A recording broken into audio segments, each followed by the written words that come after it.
রব্বুল আলামিন দেখেন তার ইবাদতের পরে, তার গুণগানের পরে পিতামাতার মর্যাদা দিয়েছেন। এবার রাসূল সাল্লাল্লাহু আলাইহি সাল্লাম কিভাবে মর্যাদা দিয়েছেন?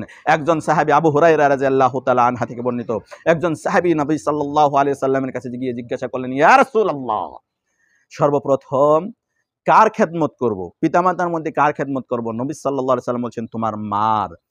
তারপর কার? নবী সাল্লাল্লাহু আলাইহি সাল্লাম বলছেন তোমার মার। তারপর কার? নবী সাল্লাল্লাহু আলাইহি সাল্লাম বলছেন তোমার মার।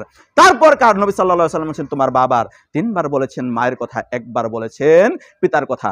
এখানেও সম্মানের দিক দিয়ে মায়ের সম্মান পিতার চাইতে বেশি দিয়েছেন। এই যে একটা সম্মান, নারীর মর্যাদা, নারীর মর্যাদা। নবী সাল্লাল্লাহু আলাইহি সাল্লামের কাছে একজন সাহাবা এসে বলছেন, ইয়া রাসূলুল্লাহ, আমি জিহাদে যেতে চাই।